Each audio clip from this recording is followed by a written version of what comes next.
আমরা এসেছি আপনাদের সামনে আবার নতুন করে ঢাকা বরিশাল রুটে যাত্রী লঞ্চগুলোর আপডেট নিয়ে।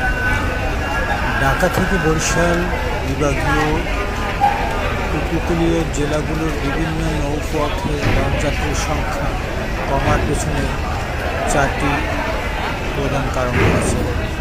সেই কারণগুলো আজ আপনাদের সামনে আমি তুলে ধরব।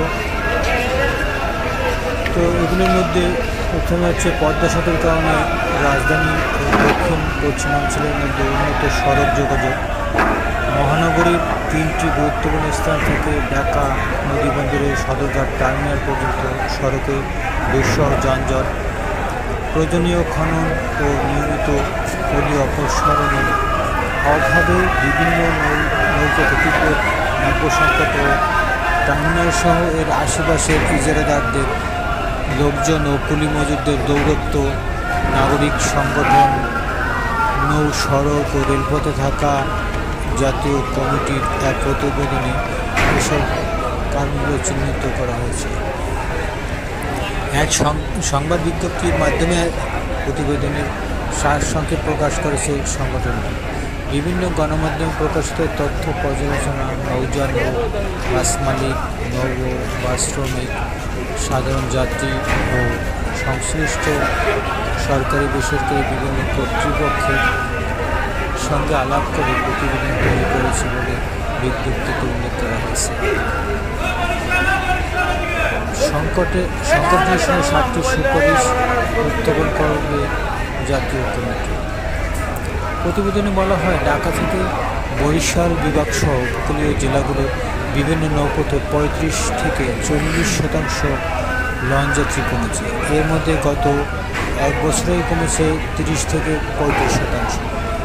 এই মন্দার কারণে নৌযান মালিকরা অর্থনৈতিক সংকটে পড়েছেন এবং লঞ্চ চলাচল কমে আসে, ফলে অনেক নৌযান শ্রমিক দিন দিন বেকার হয়ে পড়ছে।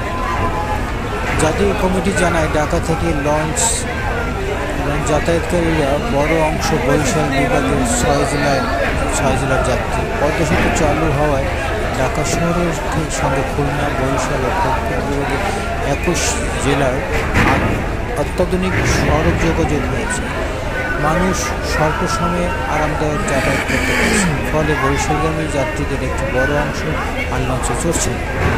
প্রতিবেদনে বলা হয়, লঞ্চে ওঠার জন্য যাত্রীদের সদরঘাট পর্যন্ত যেতে হয়, কিন্তু গুলিস্তান, দ্বিতীয় গুরুগম্ভীর সেতু, বাবুবাজার ব্রিজ ও শ্যামপুর থেকে সদরঘাট টার্মিনাল পর্যন্ত সড়কে সারা বছর তীব্র যানজট থাকে। এতে মানুষের দীর্ঘ সময় নষ্ট ও চরম দুর্ভোগে পোহাতে হয়।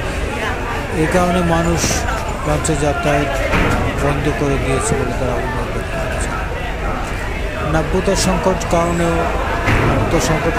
যাত্রী কমেছে উল্লেখ করে প্রতিবেদনে বলা হয়, সরকার নাব্য সংকট নিরসনে পর্যাপ্ত অর্থ দিলেও নদীগুলো যথাযথভাবে খনন করা হচ্ছে না।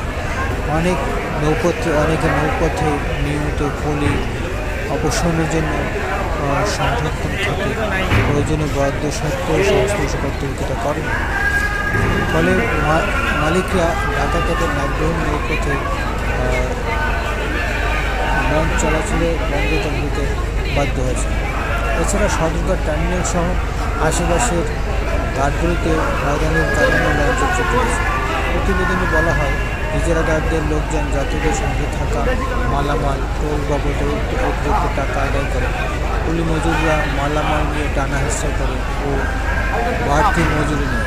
সব মিলিয়ে গত 2 বছরে 35 থেকে 45% লঞ্চ যাত্রী কমেছে বলে প্রতিবেদনে উল্লেখ করা হয়।